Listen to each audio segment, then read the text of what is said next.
itim. Doon. Yung itim.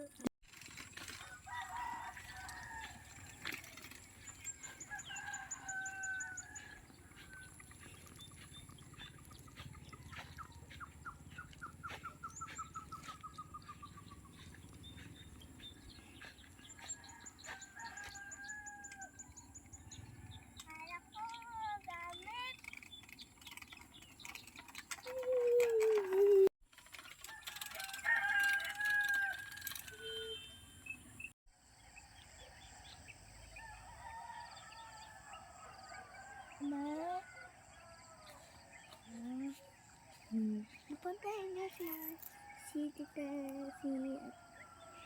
Nelia dito, doon kay Lola. Kain tayo, te. Halipipicture tayo, no? Picture. Picture na tayo. Dito ka. Mukha na ko yan. Magpipicture ba to? Sige. Pakita ka. Umikit ka sa kabila. Hoy, aso! Hindi ba ako sinusundan? Paglit. Susunod yan. Hoy, sumulog ka. Hello! Paglit. Sumusunod yan. Ano nangyari sa'yo? Naka. Oo nga, hindi umiikot. Okay pa ba tayo? Okay ka pa dyan? Ba, kailangan ng kuryente yan. Tanong mo, Tao pa ba kami? Kasi hindi niya ako Hoy, hindi tao pa ba kami? Ba't di ka na Ayun! Ayan! Oh, ayan na! Saan ka, te? Hello! Hello! Sinusundan ako. Ngayon sinusundan naman na. Hello! Pinaglaruan. Taga bundok ang puta. Susunod sa tao. Bulaga. Hindi kaya yung mga alay. O, di ba susunod siya sa akin? Basta kung sino yung tama makikita niya. Susundan niya. Wala na siya makakatao. Dito ka ba? Kung saan ka pupunta? Nandito lang kami. O, di ba susunod siya dito?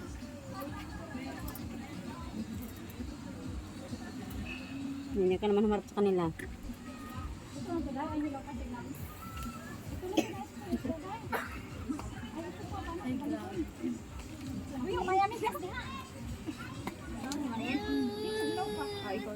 Ikaw din? Albuset sila yung... Wala na tayong baby wipes.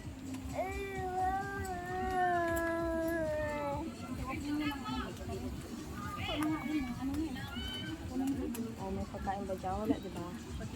Excuse me. O, dito na, Day. Ay, ano? Ay, ano mo muna yung... Ay, mag-play tayo dito, ah. Tabi dyan. Play tayo doon. Gusto ko na matuyo, girl.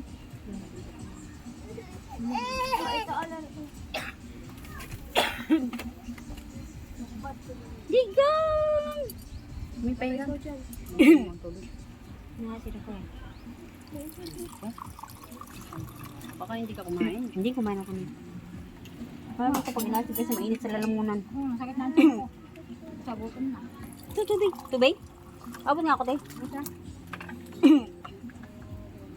Dapat nung kayo sa dagat, may takbo-takbo ka sa dagat. Kaya na tayo? Dapat sumusubo na ako po. Hindi kayong acid ko. May kaya tayo. Ako rin. Paras tayo. Day. Kaya na. Balikan na lang natin yung mga ano natin dyan. Ay, kaya ako. Harap ba din yung lang? Picture tayo, Mi. Dito ko yung tinaga.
Update sa bakod.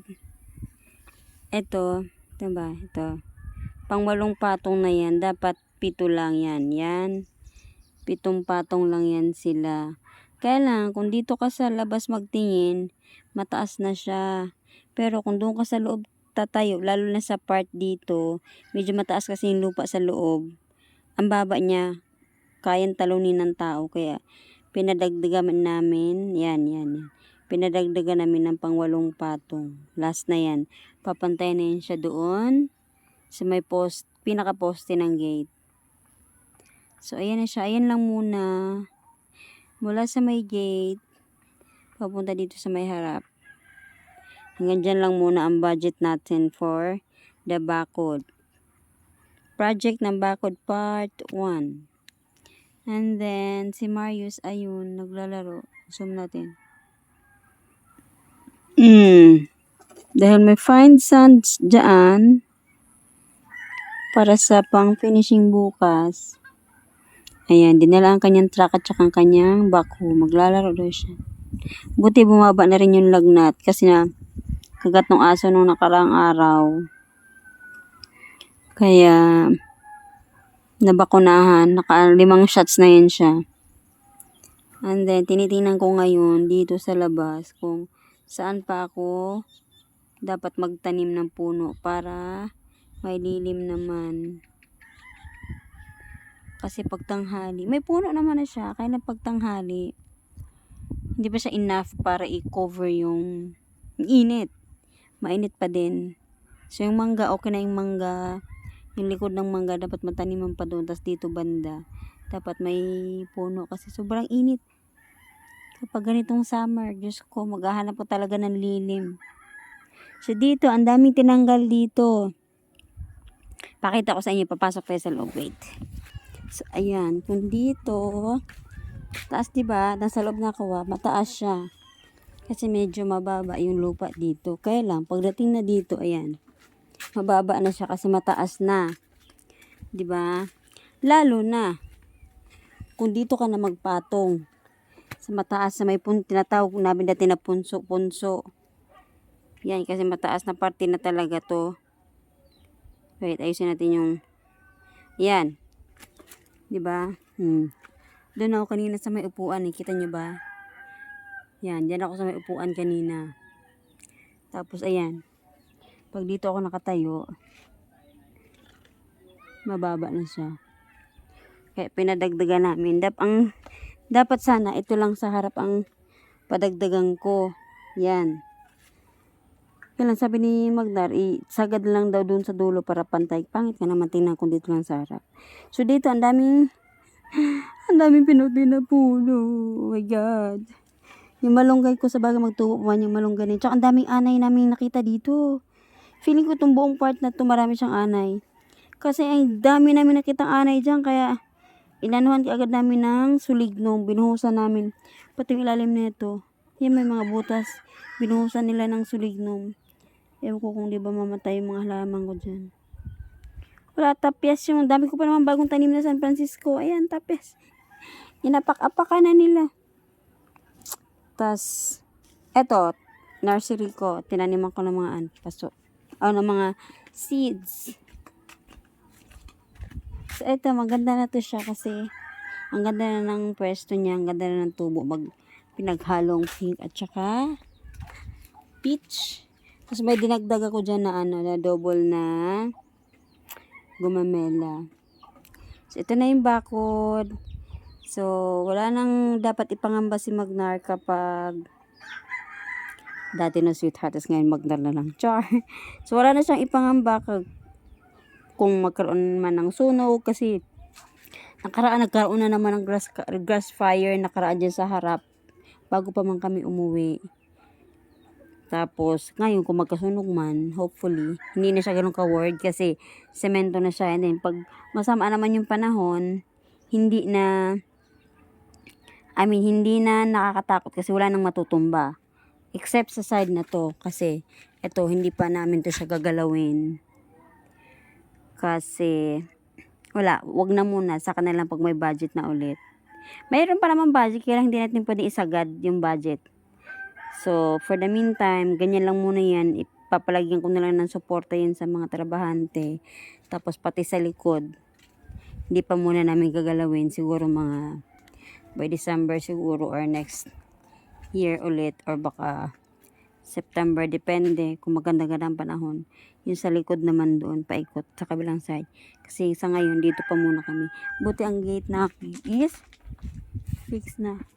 Fix na tong gate. Ayan, fix na siya. Napaayos na rin. Napilit ko na din siyang ipaayos yung gate. Tapos itong hagdanan, ayan, yung hagdanan namin, fix na din yan. Buti nga napilit ko na siya kasi ayaw pa naman sana niyang, hiya, enjoy. Say hi. Laka na ni Marius, hi. Hi everyone. So buti na pilit ko na siya na i-fix na yung bakod kasi ang gusto niya buho ulit. Sabi ko hindi na pwedeng buho ulit kasi alam mo yun, yung nagsasayang lang ng pera. After a year, bulok na ulit yung buho. So yung igagastos mo sa buho, sira ulit. Ay! Kaya, tinakot ko siya. Ayun, nagpahig naman. Kaya, kailangan na palang takutin. So, ayan. Buti pumayag. And, hindi rin naman kami magtatagal dito kasi June 1, babalik na kami ng Maynila.